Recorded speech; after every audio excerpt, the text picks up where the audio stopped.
आज आपण या व्हिडिओमध्ये येत्या 1 तारखेपासून म्हणजेच 1 जुलै 2026 पासून सरकारकडून अनेक महत्त्वाच्या नियमांमध्ये मोठे बदल करण्यात येणार आहे, ज्याचा थेट परिणाम तुमच्या खिशावर देखील होऊ शकतो। त्याबद्दलची संपूर्ण व सविस्तरपणे माहिती देणार आहोत, तरी आपण हा महत्त्वाचा व्हिडिओ शेवटपर्यंत पहा मित्रांनो। हा चालू जून महिना संपण्यासाठी आता अवघे काही दिवस उरले असून येत्या बुधवार पासून जुलै महिन्याला सुरुवात होईल। बुधवार 1 जुलै पासून अनेक महत्त्वाचे नियम बदलणार आहेत, ज्याचा थेट परिणाम सर्वसामान्य जनतेच्या जीवनमानावर देखील पडू शकतो। म्हणून पुढचा महिना लागण्याआधी हे नवीन नियम जाणून घेणे अत्यंत आवश्यक आहे, कारण यानंतर तुम्हाला तुमचे आर्थिक नियोजन आधीच करता येईल आणि कोणत्याही प्रकारचे होणारे नुकसान काही अंशी टाळता येतील। चला तर मग जाणून घेऊया येत्या 1 तारखेपासून काय काय होणार आहेत महत्त्वाचे बदल। नंबर 1, रेल्वे प्रवासाचे नियम बदलणार। रेल्वे प्रवासादरम्यान होणारे गैरप्रकार आणि गुन्ह्यांना आळा घालण्यासाठी केंद्र सरकारने नियम अधिक कडक केले आहेत। येत्या बुधवार 1 जुलै पासून नवीन नियमानुसार आता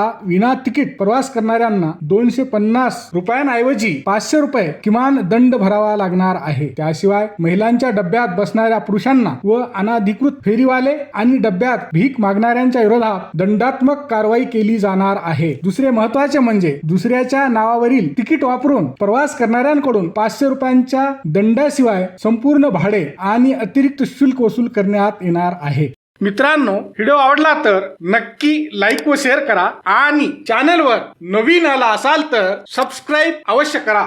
नंबर 2, FD म्हणजे मुदत ठेवीवरील व्याजदरांमध्ये बदल। भारतीय रिझर्व्ह बँकेने म्हणजेच RBI ने नवीन मसुदा नियम प्रस्तावित केला आहे, ज्यामुळे FD मुदत ठेवींच्या व्याजदरात बदल होण्याची शक्यता आहे। त्यामुळे जुलै महिन्याच्या सुरुवातीला अनेक बँका त्यांच्या मुदत ठेवीवरील FD व्याजदर आणि अटी बदलण्याची शक्यता आहे। त्यामुळे ग्राहकांनी नवीन FD करताना किंवा जुन्या FD चे नूतनीकरण करण्यापूर्वी नवीन व्याजदर तपासून घेणे फायदेशीर ठरेल। नंबर 3, गॅस सिलेंडरच्या किमती HPCL Hindustan petroleum corporation limited, BPCL Bharat petroleum corporation limited आणि IOCL Indian oil corporation limited या सरकारी तेल मार्केटिंग कंपन्या दर महिन्याच्या पहिल्या दिवशी घरगुती वापराच्या व व्यावसायिक गॅस सिलेंडरच्या नवीन किमती जाहीर करतात। येत्या बुधवारी 1 जुलै रोजी देखील सरकारी कंपन्या गॅस सिलेंडरच्या सुधारित व नवीन किमती जाहीर करतील। याआधी 7 जून रोजी सरकारी तेल कंपन्यांनी घरगुती गॅस सिलेंडरच्या किमतीत 29 रुपयांची वाढ केली होती। त्यामुळे घरगुती गॅस सिलेंडर आता जवळपास 942 रुपयांना मिळत आहे। आता 1 जुलै रोजी सरकारी कंपन्यांकडून दिलासा मिळतो की पुन्हा भाववाढ होते, याकडे सर्वांचे लक्ष लागले आहे। नंबर 4, सर्व आधार कार्ड धारकांसाठी सरकारने दिली खुशखबर। आधार कार्ड बनवणारी केंद्र सरकारची संस्था युनिक आयडेंटिफिकेशन अथॉरिटी ऑफ इंडियाच्या नियमानुसार सध्या